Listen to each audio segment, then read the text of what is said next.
I go by Torie Chavonne here, and I run a sneaker cleaning and restoration business, saving people's souls. Oh, Period. I love that. Yes. I love it. As a business owner, you have to have great communication skills. There is a such thing as burnout. A lot of praying, fasting. Yes. Nobody's gonna wake you up in the morning and tell you like you have to go get this money. Welcome to the Strong Friend Podcast. I'm Ebony. And I'm Chanel. So today we have Torie, you guys. Let's welcome Torie to the couch. Hi guys. Thank you guys for having me. Of course. So Torie is known. I want you to give us a little insight about what you do and a little bit about yourself. Okay, so I go by Torie Chavonne here in Augusta, Georgia, and I run a sneaker cleaning and restoration business. Mm-hmm. So I revive sneakers, those dirty sneakers, boots, sandals, slides, all of that. That's what I do. I travel between the different areas in Georgia, and yeah, I do that full time, saving people's souls. Period. I love that. So what made you get into the sneaker business?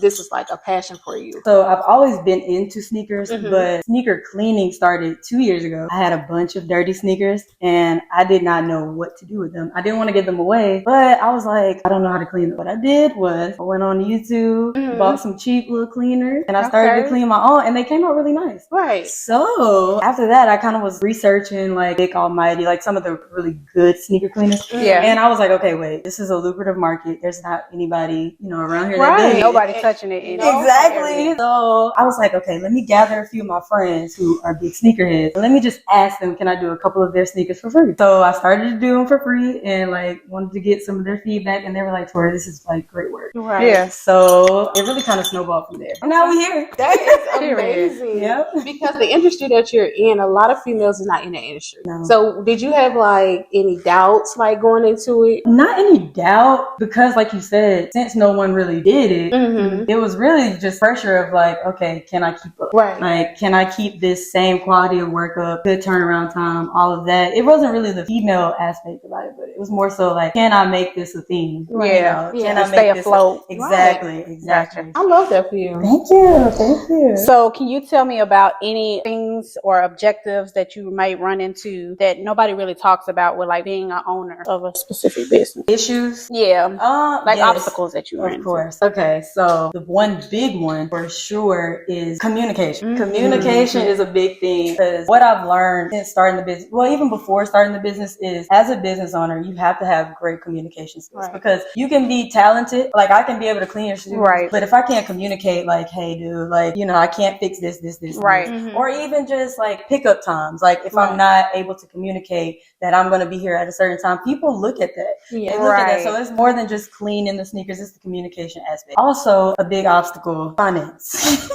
Thank you. People don't talk about, people do not talk about this a lot, but when it comes to business, you have the talent, what you do, but you also have the business side. Right. So the finance side, which is why a lot of businesses and startups fail, because, you make money and you just putting it all in your personal savings account. Yeah. And you don't know, you're not tracking stuff. Exactly. When and I then you're not first getting a started, return on it. Right. When I first started, I messed up, y'all. I messed up. So that's another question we wanted to ask you.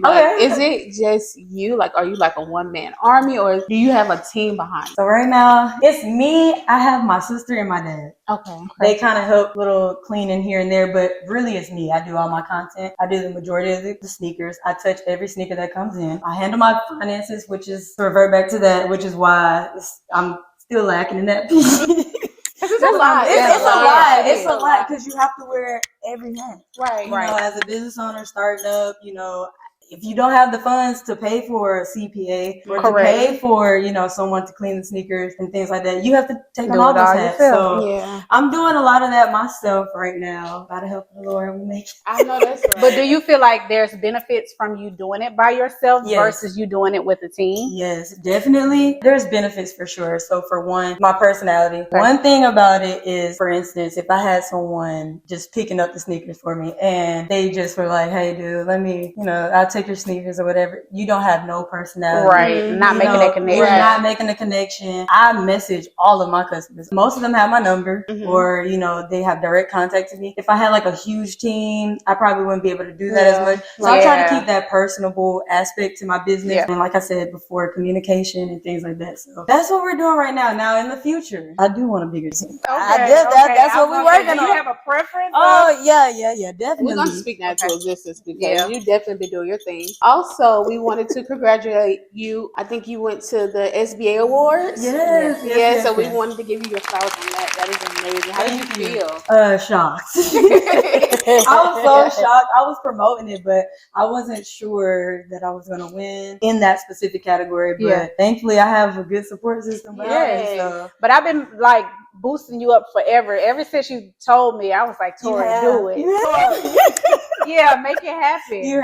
I'm telling you. And we even kind of talked about rubbing the little elbows a little bit. Like, if you needed me to do this and do that, you know, I don't mind sharing that space with you. You can just let me know. And I thank you so much for that. You're welcome. Okay, so clearly you're all about communication with your community. So my question is, how do you keep the balance between your hustle and your personal life? Ooh, that is a great question. That's probably one of the biggest questions that I get all the time. And reason being is, well, how I keep up with it. Right now, I'm trying to manage it better. But it's really setting aside days for yourself. I have to have rest days. A lot of people don't understand. When you work as much as I work, you have to set aside like 1 or 2 days. Or you hands-on every day. Every single day. I'm in front of people's faces all the time. I'm making content all the time. I'm cleaning sneakers all the time. So there is a such thing as burnout. And I don't want that to happen. So I do set aside like 1 or 2 days a week for that. But I'm also a big grinder. So I'll work, like I'll get up 2, 3 in the morning, clean sneakers for hours and hours. Like, I talked to her about that. You got to be able to break away from it. So I think if you set yourself to say, oh, these amount of hours I'm going to dedicate towards doing that, because burnout is a severe thing. People don't really realize it. And then it could be something that you're passionate about at one time, but then you decide you don't really like it anymore because I'm so headstrong on doing it and I can't break away. So you were definitely on to me heavy. Yes. But I think it's that mindset, like the hustler's mindset. So it's like even when I do rest, my mind is always like, okay, somebody else is doing this. You gotta like you can't be sitting down for clean by 2 or 3 I know, shoes right? So it's more so that. So I'm really trying to balance that right now. Yeah, you're gonna figure it out. I'm gonna get it. If you don't call my phone, I'm gonna be like, Torie. Did you pray about it? It took 30 minutes to pray today.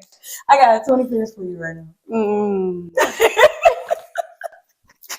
Speaking of prayer, yes, I sure will. So with your new business startup, how did you incorporate that like into your faith? Like, what was it that gave you the confirmation? Like, I'm going to do this. I'm all in. I'm gonna leave my current job, and this is what I'm doing. A lot of it was my surroundings. So people like Ebony. If y'all didn't know, me and Ebony used to work together. We did. I miss But we literally were sitting next to each other, and it would be days that I would come into work, and I would tell her how my night had went, like cleaning sneakers or whatever, and she was like, Torie, you're going to leave this job. And then I had other peers, like some of my friends, they were like, you're going to leave this job. And so I started to think about it towards like the beginning of last year. I ended up resigning from my job in September of last year. But it was a lot of praying, fasting, working very hard. Like I was working so much, working 9 to 5 and doing that because I was like, I need to have a set customer base. I knew there were certain things that I needed to have in line before I actually quit my job. Because you don't want to just faith, you do have faith, but you don't want to do nothing crazy, knee-jerk decisions. But so I was really just working, and then I kind of set a goal of how much money I felt like I needed to have saved up, like, emergency funds and stuff before I quit. That's and then really once I got that, I was like, okay, Lord, this is it. This is it. So I put my 2 weeks in. The devil was busy. The devil was busy. Let me tell you. Look, everybody was like, you sure you don't want to stay? The week that I resigned, we had Hurricane Helene. That happened. So I was like, Lord, my customers ain't nobody gonna be thinking about cleaning sneakers. Everybody's trying to get their roof fixed. They're trying to get this done. And then a month later, I got into a car accident. So I was like, Lord, was I not supposed to resign? But for some reason, I don't know how it happened. That's why I say, like, if you are into faith, like God is real, because the fact that I have not looked back for my 9-to-5 job, even through all those different trials, and I've had more than that, but I've been blessed. Yeah, absolutely. Blessed, yeah. Can you give me a piece of advice you would offer to someone who's thinking, I want to take that leap, but I'm not sure? So advice to anyone thinking about leaving their 9-to-5, I would say, for one, make sure you love what you do. Make sure you're disciplined, because the thing about it is when you step out on faith and you're an entrepreneur, nobody's going to wake you up in the morning and tell you, like, you have to go get this money. Like, you have to do that. You know, there's no clocking in. It's literally self-ambition. Self-ambition. Yeah. Also, I would say save up money, because things happen. Yes, they do. Because things happen. Yes, they do. My favorite segment of Would You Rather. I'm not going to take it light on y'all, just in case y'all was wondering. I never do. So, first question, would you rather be ghosted or strung along? Be ghosted or strung along? Just ghost me. Thank you. Just ghost me. High and dry? Yes, because I can move on. Why would I sit there and let you play with my feelings? In my time. You can't get that back. Ghost me and Y'all are right, but I'm not the type of person that like need closure type ordeal, but at the same time, you got to tell me what the fuck I did wrong. It depends on the situation. I need to know. A conversation can be had. Right. It depends on the situation, but out of what you just asked, I'd rather be ghosted than somebody to be playing with my feelings for months and years at a time. Because that's what turned you crazy. Am I lying? No, that was definitely get you out of character. I understand between choices. I get it. But I hate being ignored. That's like one of my pet peeves. So okay. That really bothers me. Would you rather a sexy text or a love letter? Okay, I'm kind of lovey-dovey, so probably a love letter. Because I really want to know your emotions, like how you really feel. Because anybody can send a sexy text. Right. And I'm not going to read that. Right. You ain't going to? No. Sometimes you don't just want your back broken and then just... No. Next. Plead the fifth. Sorry, where you at? We're not doing no people. You can get off the sofa. We don't do no back. Like the back broke in. Then I mean, sometimes you might just want to. Like, I want like that notebook love. Girl, I'm living in a fantasy. That's why I just do my business, child. Not living in a fantasy. There's some men out there that still do It is. I'm past the sexy text. I'm past that, sorry. Right. This question is not for me. Exactly. I don't know where I would lie with that, because sometimes I might just literally want my back broken and then I just need a little sex. Nothing wrong with that, but it's just our preference. We just But y'all agreeing on everything, and I don't like it. I don't like it that y'all just like, yeah, me too. So what? Okay, let me. always ask Y'all not look at it from different angles. Let me ask you this really quick. Is it the fact that the love letter is too much? Or are you just not into it? No, I would probably be the same with y'all, but I'm just saying, don't just. But you asked her, would you rather? Yeah. Did you not? Anyway, would you rather be a contestant on The Bachelorette or The Survivor? That's a good one. That is a good one. Probably The Survivor. Because I'm not going to be kidding you. Yeah, Torie lost me. I'm not going out there in the desert, in the wilderness. Well, it's all of them going to be there? I'm not doing anything. Oh, y'all aren't outside people. I'm outside, but that's too outside. That's too outside. It's like you learning That's too fast. But it's like... Okay. But The Bachelor. So to be honest, I never really watched The Bachelor or Bachelorette for real. But it's like you line all these different people up, right? Yeah. To figure out. But I understand what you were saying. Like, I just don't swap and spit with all the different people. Well, not even that. I just don't want to go through all them That people. process. Yeah, like on I TV. would be like Ariana Grande. Thank you. Next. Thank you. Your season gonna be boring. No, I'm just not gonna play with people. Just like y'all was talking about. I don't want people to play with your emotions. But stringing along and being on The Bachelor. But that's two different things. Because you tried to. I'm saying You trying to say that type of show is however you project it to be. So if you don't want to be carrying on with folks, you don't got to. So like Love Island. Yeah, but a lot of that shit be fake anyway. That's true.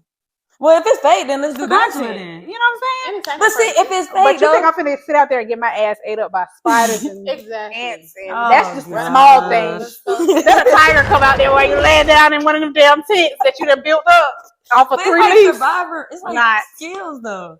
I don't You have never know them what might type of skills. happen. I get you with learning a new skill. I'm all there. I'm there. But actually being outside in the wilderness and Thank going you. through that, like, It's hot as hell. It's for cold as days hell. Actually, and no. weeks at a time. Actually, yes. Come on now. It's like death right now. So you know what? Okay, let's change my answer. Bachelorette it is. Okay. But that was the last question. If you want to see more, you know what you gotta do. Bye. Bye.